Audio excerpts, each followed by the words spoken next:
Grace and peace. Assalamu alaikum. Shalom. My hotep. Namaste. Free the land, beloved. Come on in. Come on in. Come on in. I hope you can hear and see me okay. My name is Vicki Dillard, and I'm so pleased to be with you today on my own channel here at VickiDillard.tv, beloved. I do have a little bit of a ritual that as you come in, be sure to come in giving us a big thumbs up, thumbs up. Be sure to like and be sure to share the broadcast. Would you do that, family? I would like to welcome you on in. I can't see you just yet, but hopefully you can see me. Thumbs up, thumbs up, thumbs up, thumbs up as you come in.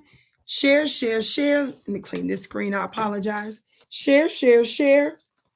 Share, share, share, share. Thumbs up, thumbs up, thumbs up, thumbs up. Thank you so much for tuning into the Vicki Show today. We're so pleased that you are with us. Thank you, thank you, thank you, beloved. Thumbs up, thumbs up, thumbs up, thumbs up. I had to pop in real quick on you today so that I could give you some updates and do a broadcast today. You're very likely, for those of you that follow me on one of the other networks that I'm on, I'm going to be talking about this there as well, but I had to share with my family here the goings on in Chicago. Somebody black, talk black to me. Family, we got to get to where we're going as quickly as possible. Somebody said, it's so glad to catch this. Oh, yes, yes, yes. You caught the live. Yay. So glad you caught the live. Daryl, I see you. Trey, I see you. Somebody say, hello, beautiful. More than the last time. Oh, thank you, precious. And so many of these others that are popping on in right now. Thank you so much for joining me today. Now, family, I want us to get into this quickly. You all know that I've been doing nonstop back-to-back coverage on Chicago because Chicago has, of course, been representing a migrant crisis that we have seen spread throughout the United States.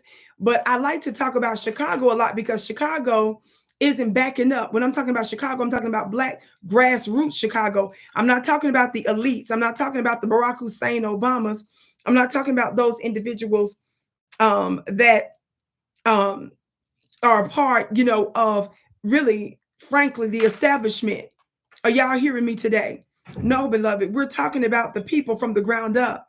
And I'm hearing that they have been rocking with your sister in black media. And I'm so pleased to know that. And quite frankly, when I start my tour, inshallah, in due course, I look forward to making sure that one of the cities that we hit up is Chicago. Yes? Trying to fix my dress, family. Thumbs up, thumbs up, thumbs up, thumbs up, family. Share, share, share. Now, I want you all to keep in mind, look, well, first of all, let me show you this article real quick. You all know, some of you might be aware that Chicago just passed another big package for migrants out there, right? And you all know that black folks, we're the sweetest, most loving, kindest people on the planet. Our issue is that we've been prioritizing other people so much, including immigrants, both legal and illegal immigrants, that we haven't even gotten the benefits that they get. Talk black to me, somebody. Now, in Chicago alone, this piece that I'm reading from now is from CBS News. This is a fairly recent piece. Look what this headline says. Let me clear this off. Y'all know I'll be trying to do it the long way so you can see it, but I think I just,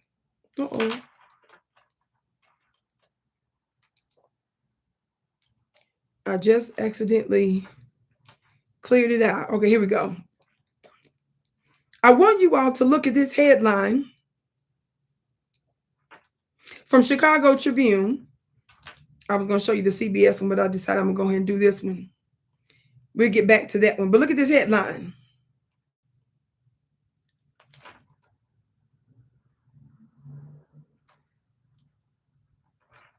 Actually, no, I'm not going to do that one. I'm going to go back to the one Thumbs up, thumbs up, thumbs up, thumbs up. Share, share, share. Share, share, share, share. No, fam, I am going to keep to the CBS one. What does this headline from CBS say? Can y'all see that? What does this headline say, family? Chicago has spent nearly $300 million on migrant crisis. Y'all see the date there? This is a recent piece. Now, of course, since this time, there was a recent controversy about the last bundle. We should almost call them bundles of billions. Talk black to me, somebody. But bundles of millions that was issued for the migrant community out there in Chicago. Now, we are over prioritizing everybody over us. Are y'all hearing me today? Are y'all hearing me? CBS News, Chicago has spent nearly $300 million on migrant crisis response. In the past nearly year and a half, again, family, this doesn't include the latest installment, but I just want you all to hear this. In the past nearly year and a half, Chicago has spent nearly $300 million responding to the ongoing, migrant crisis, according to the city's latest numbers, right? It says that number does not include the costs incurred, listen, by other agencies like Chicago Public Schools, the Department of Streets and Sanitation, or Cook County Health. Now that's outrageous. What are we talking about here if it doesn't include that?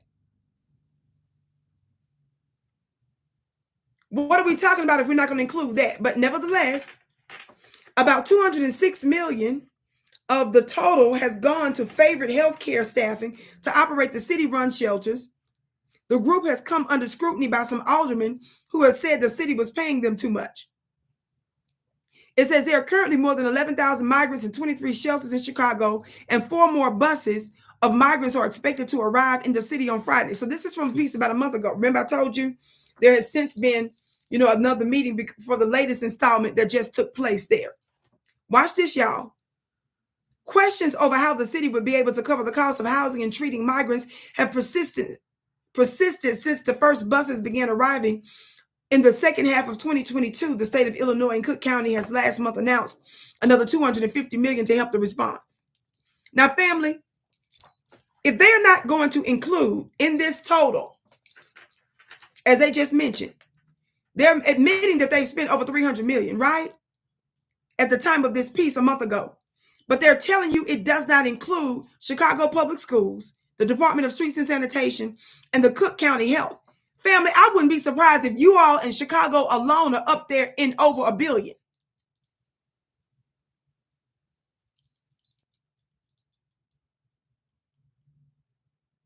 They playing with us.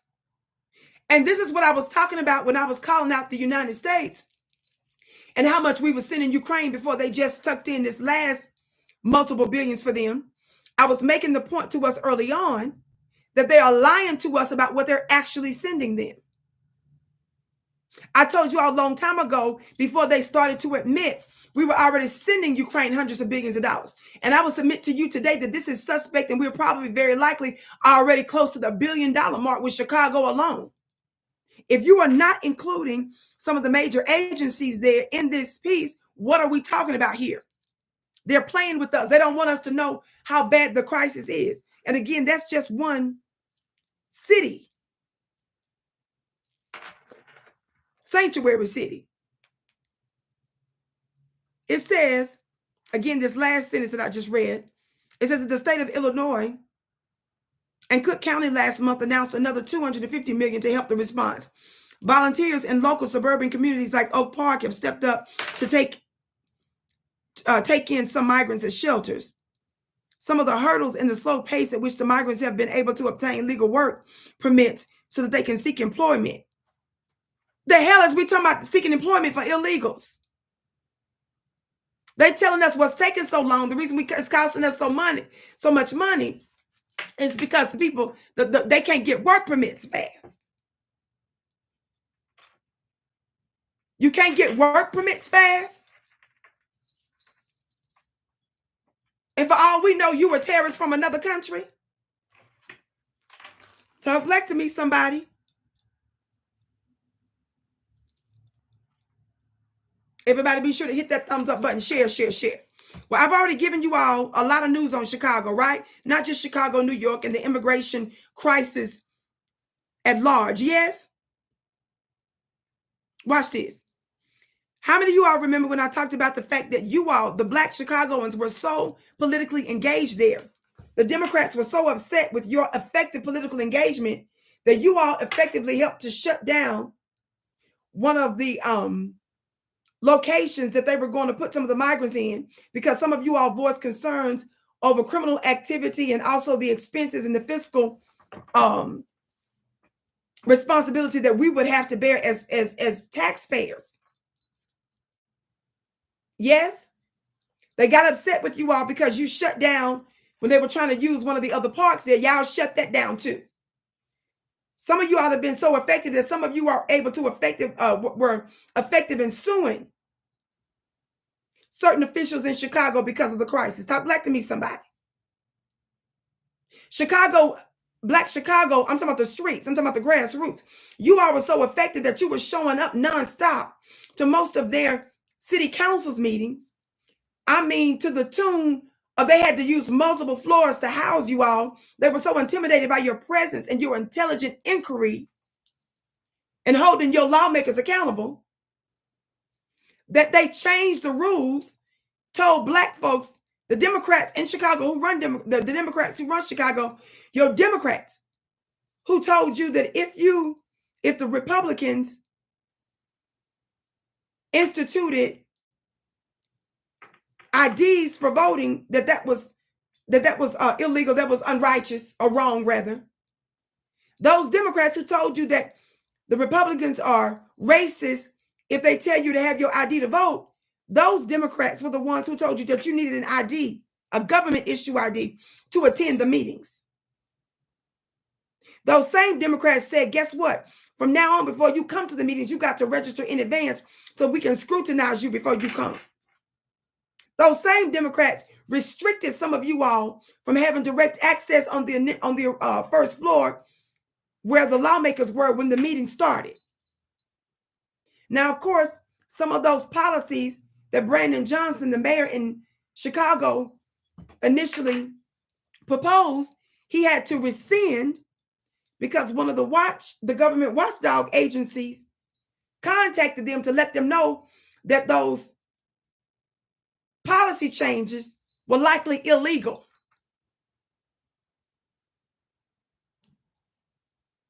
Somebody said Chi-Town is talking black to you. I thank you all. I know you're talking black to me. Now, even though they had to rescind that, I want you to know the thinking of your Black Democrats. That's the reason why we call them the authoritarian Democrats. You know how your Roland Martin types and your silly Joyless Reeds and your other ridiculous Democrat shields, devils, and political whores and prostitutes like to tell you that you're not engaged politically. No, ninja, you don't like how we're politically engaged. You don't like how Black Chicagoans who typically vote Democrat hold their lawmakers accountable.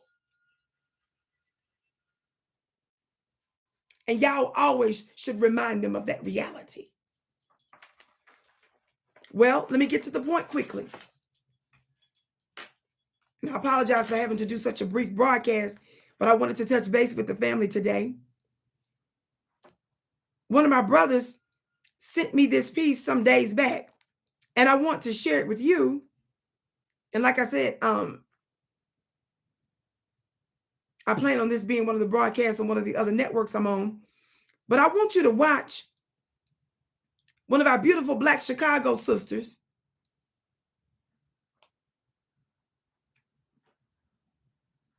among other Black citizens and other citizens in Chicago. They were weighing in at a City Hall Council meeting about the $70 million additional funding that's to be used for everybody but us. This was not too long ago. You see what I'm saying? Now think about the article that I just read to you. Now think about what I just said in the context of this meeting that just took place a few days ago. Citizens in Chicago This is the clip you're getting ready to see. Are weighing in a city council meeting about a $70 million in addition funding for everybody but us. Shout out to our moderator, Aquarius. Good to see you, sis. Are y'all ready? Let me make sure I got my sound good. Hold on, family.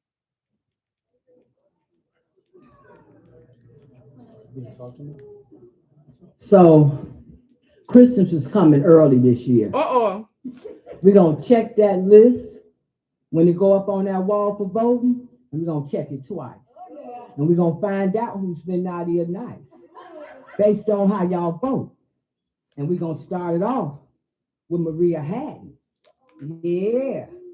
Now, before she goes further, family, because I can't do a very long broadcast, I'm not going to keep cutting her off, but I got to give you a little bit of context. Did you hear the name she just said?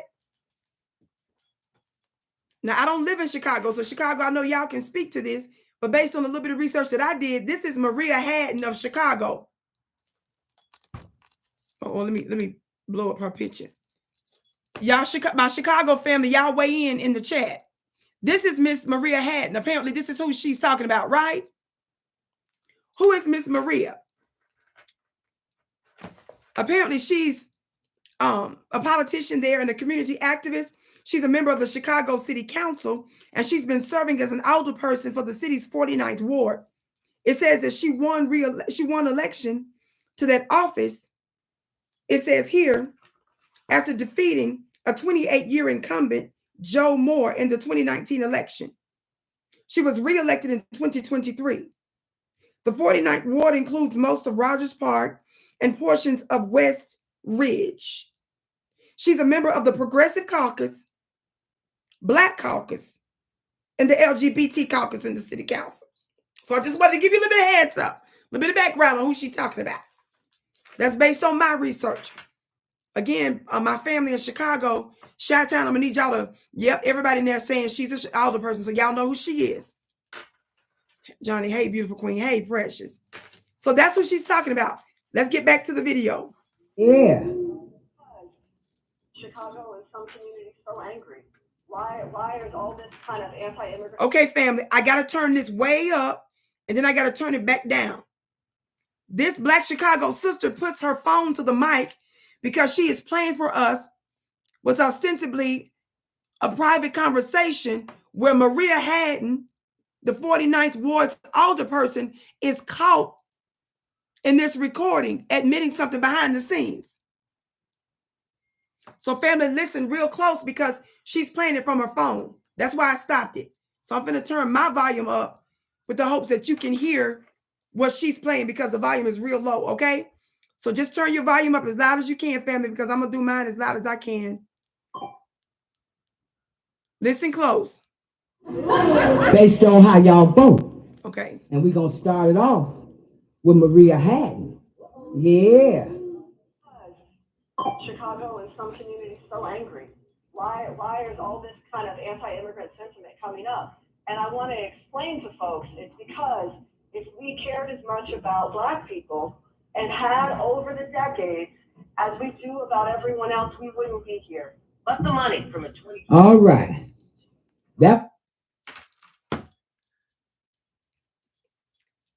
Did y'all catch that? Did y'all catch that? Did y'all catch that? The sister came up there talking about how Christmas is about to be early, pulled out the phone and played what ostensibly is a private conversation about alderperson Maria Hatton. Did y'all hear it? Somebody said y'all was able to hear it. I'm going to play it one more time. Y'all listen. Chicago and some communities so angry.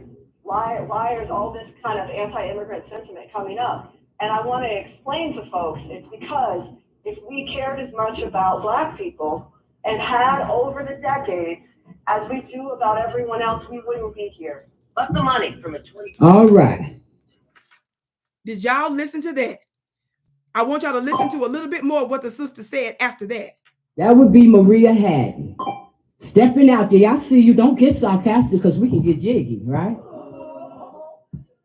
You set up here for that first 51 million, talking about how you feel about Black people and how you have to have the same energy for Black people. And you ain't never stood on this floor talking about money for Black people. You get on this floor and talk about Black and brown because you somewhere in the middle with it, right?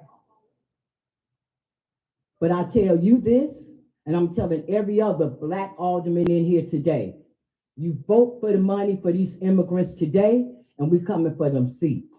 You can believe that. You're going to stop pimping the Black people's plight to give brown people, as y'all call it, money. You're going to give us our press conference up there on the 3rd floor. Keep talking to the mayor's boy with the clink clink from his past. That's why he got to do what the mayor say do. Him and a lot of other ones in here with these shady pasts. That's why you got to vote the way that you vote. But all of us ain't got shady passes. Some of us free out here. And we can vote how we want to vote. And we coming for those seats. Now, to align yourself with somebody who's obviously a one-term mayor, if he even makes it that far, you better be worrying about your job. You better be worrying about your longevity. Because we're going to vote and we're going to get you out. Because you ain't doing right by us. That's what time it is. Oh, Lord. Chicago. Somebody put some Black hand claps in the chat. Somebody put some gavels in the chat. Somebody say, all rise. The Honorable Black Chicagoans are presiding.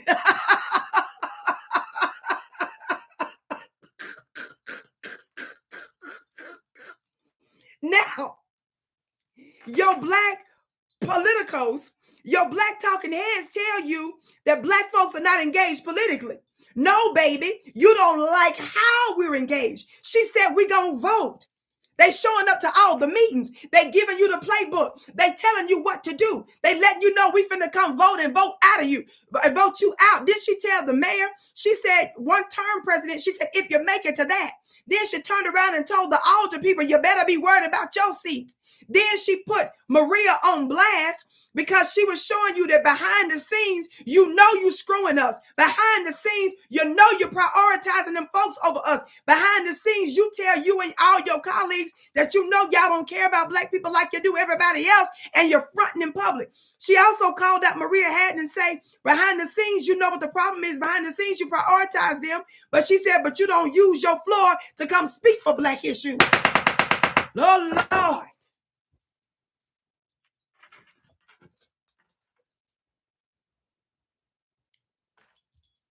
I like Black Chicago. I like the streets. I like that energy.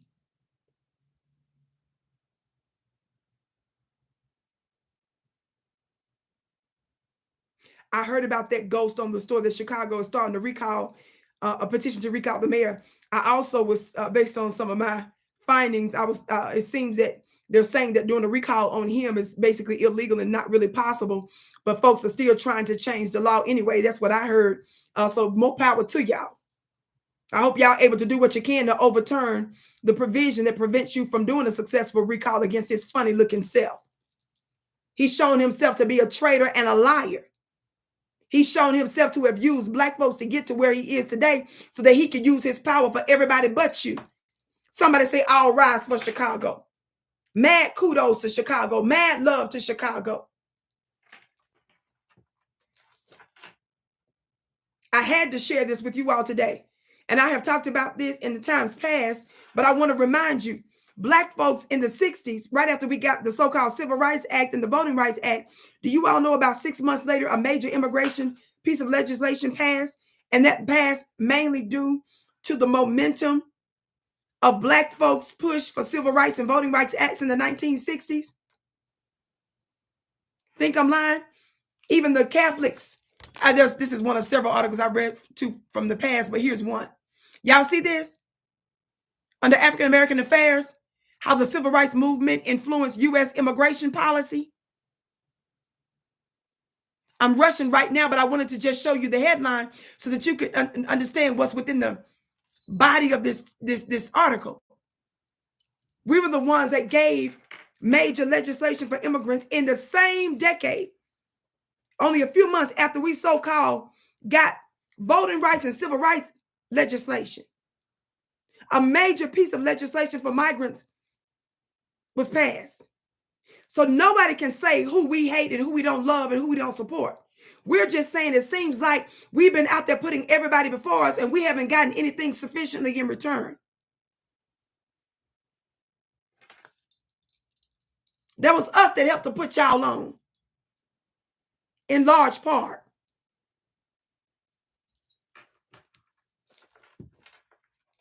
By the way, family, we only have a handful of my magazines left.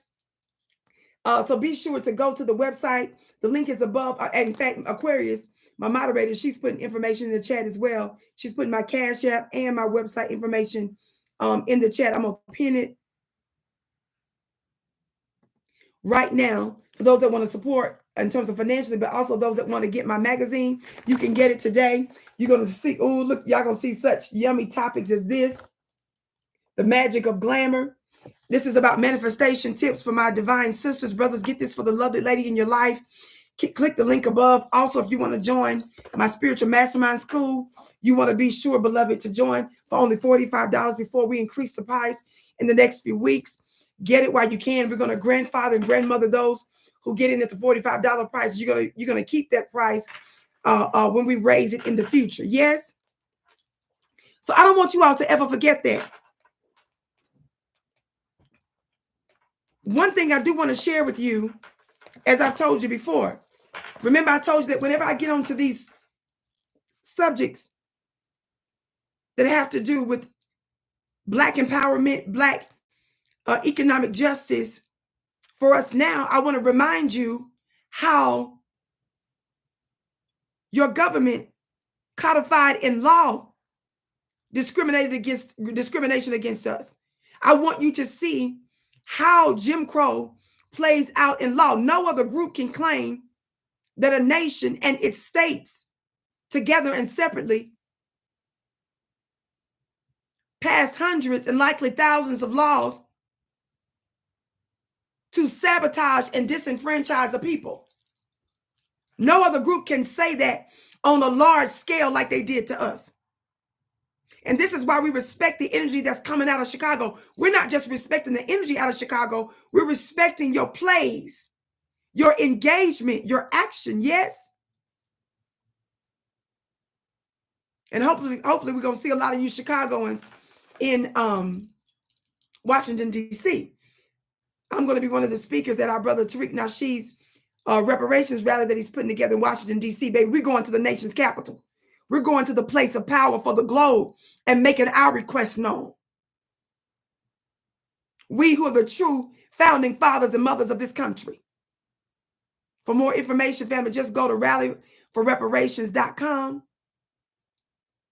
The number 4, use the number 4, rallyforreparations.com for more information. Yes.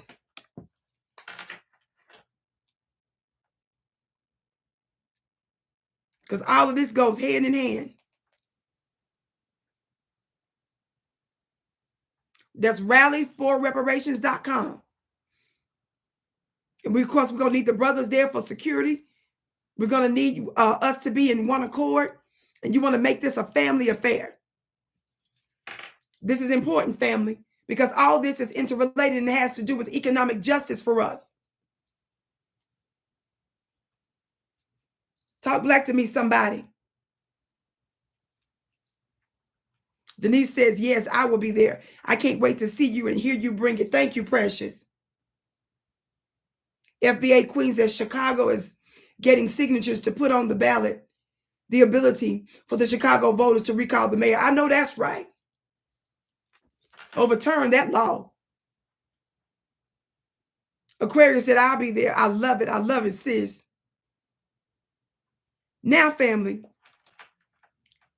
remember I told you, even if it doesn't seem like it's directly connected to the particular topic that I'm talking about, I want to continue to give you more and more evidence, right, of how your government sabotaged Black economic upward mobility, and in fact, how they use money and resources for white Europeans to come populate the country to tend the land, paid for them to learn how to farm because they were not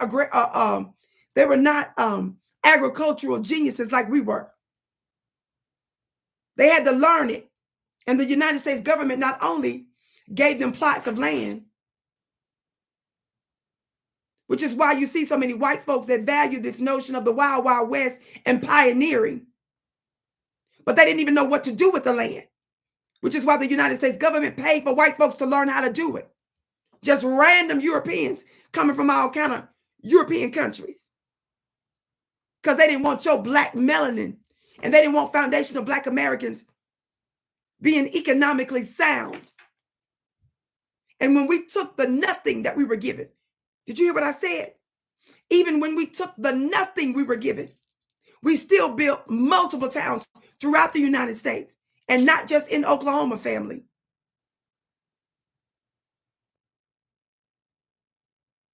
We were able to do that because we were the builders of America. What did America do? Out of jealousy, when we said, forget integration, forget y'all then. You lied about the 40 acres and the mule. You lied about our reparations.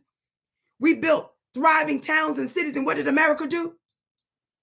She dropped her first bomb on Black American towns because she was jealous of our achievements. Minding our own black business. Don't you ever forget that. She instituted terrorism. What she claims Al-Qaeda and Al-Shabaab is, America has always been that. She created terrorism. The Ku Klux Klan and others. And before there was ever an official police department, she had her paddy wagons and others that not only meant to catch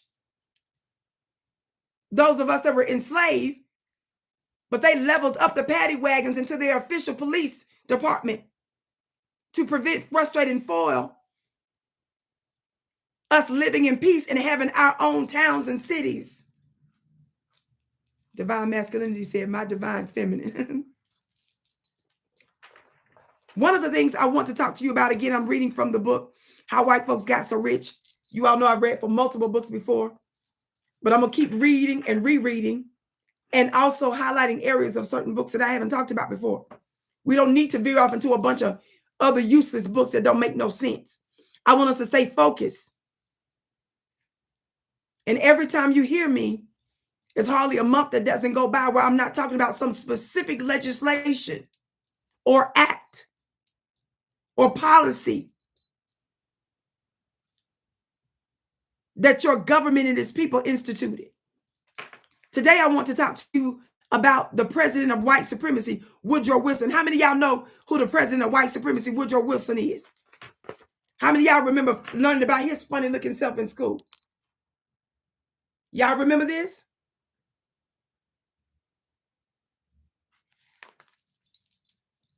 Yes, family. Keep giving Chicago props. Family, I got to be very quick here, okay? What do I want you to know and be mindful of? Talk black to me about Woodrow Wilson. During his White House tenure from 1913 to 1921, President Woodrow Wilson established racial segregation as official United States government policy.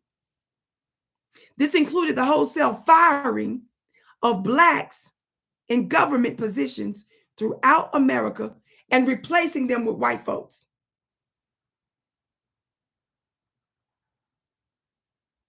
One day in 1913, for instance, the Atlanta postmaster simply fired 50 black messengers and gave their jobs to whites. When questioned, he did not attribute the mass firing to any lack of performance by the blacks. He said that the whites had families to support. The 50 affected black men and their families had no recourse, and the white replacements had to demonstrate no qualification other than their white skin tone, other than their skin color. Major newspapers harassed blacks who held prominent positions until they were removed. Did you all catch that? White media in the early 20th century, that's the 1900s, which includes technically the early 20th century, they used media to pressure Black folks who at that time were holding government jobs.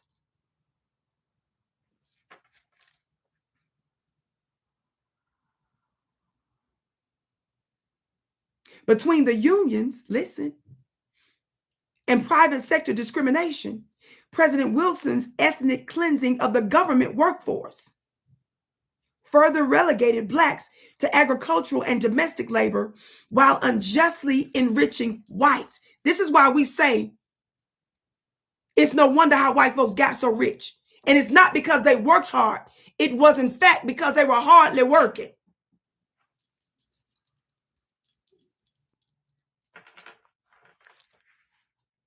Watch this. I'm going to talk about another element of this. Public education, the fourth R, racism. I'm still talking about Woodrow Wilson. Having been president of Princeton University, did you all know that he was president of Princeton University? Woodrow Wilson? Woodrow Wilson is considered the most intelligent of the U.S. presidents. Y'all got to see how white supremacy view themselves. They are thinking to laugh at, boy. Y'all listen. Having been president of Princeton University, Woodrow Wilson is considered the most intelligent U.S. president. Watch this, y'all. But his public education policy was categorically wicked. He declared, and I quote, y'all listening? "We want a class of persons to have a liberal education." Y'all ready?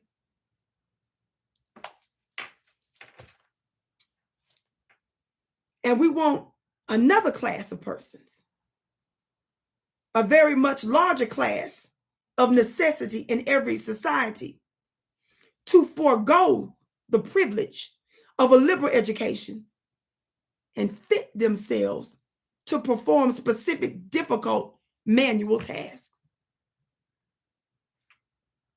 That very much larger class was, of course, Blacks,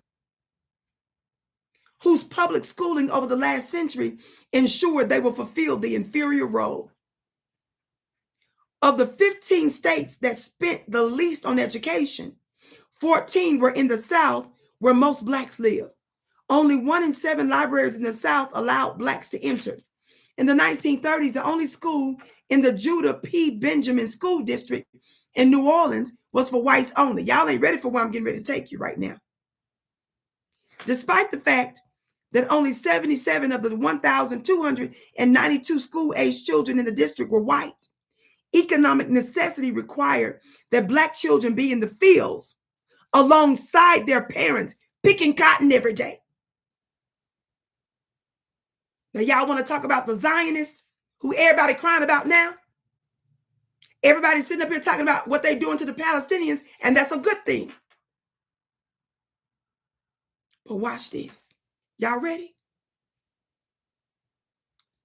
A half a century after, quote unquote, emancipation, the curriculum for whites in the Birmingham, Alabama public school system included Latin, history, geology, astronomy, rhetoric, algebra, and physiology. The city's colored school system was created, y'all ready, and controlled by the city's rabbi. God, y'all ain't ready. Who was also B'nai B'rith official, and it focused solely on manual training. In the early 1900s, the expenditure for each Black student in Atlanta was $1.71 compared to $15 for white students. Atlanta School Board President Hokie Smith declared in 1909 that the future of Georgia requires, quote, "There should be no illiteracy among the white children. I do not mean any unkindness to the Negro children by this discrimination, but I do not believe instruction from books, except of a simple character, is of any benefit to a considerable portion of them."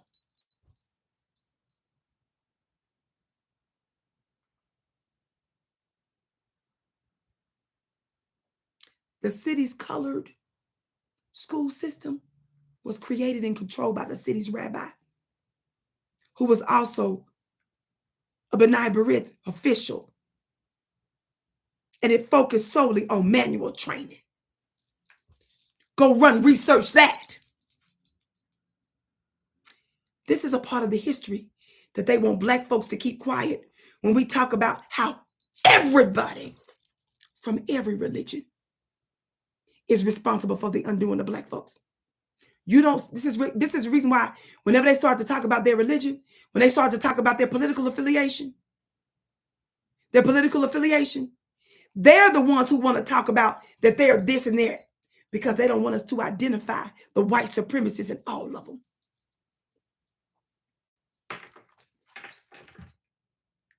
How many of y'all knew that in certain parts of the country, like in this instant, it was a rabbi that was controlling the school system and relegating the Black babies to manual labor? But y'all want to sit up here and talk about the 2 or 3 that marched with Dr. King for a photo op. Ninja, I don't care nothing about no 2 or 3 in no march. Modeling. Let's talk about the catastrophic effects in real time when it comes down to policies, institutions, and legislation.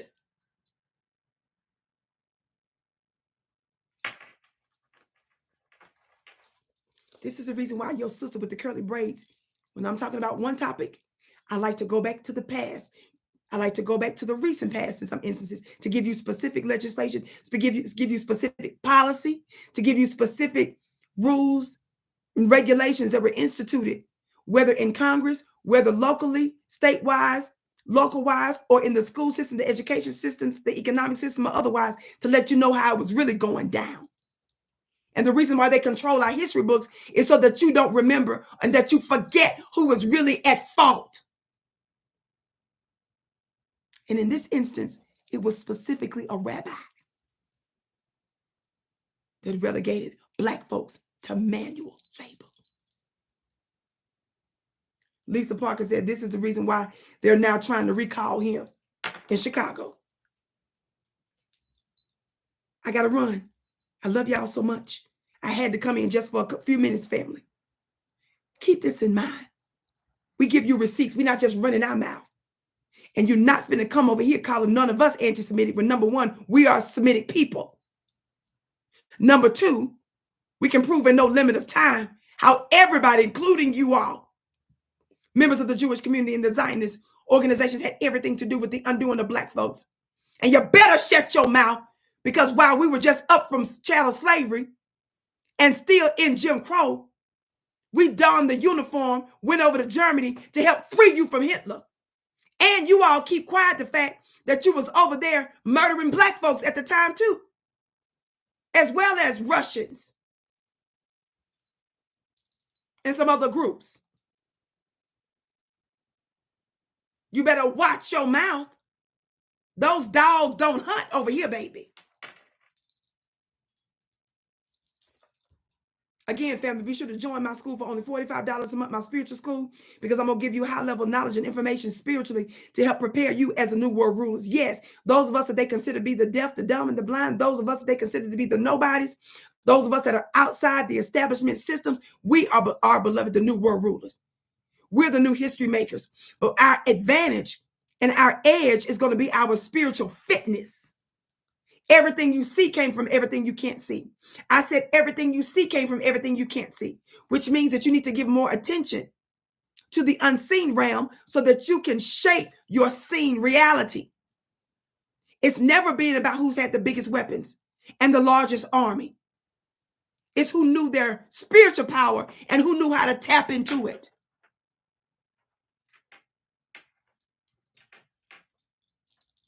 If you just came in or you came in late, be sure to watch the entire broadcast.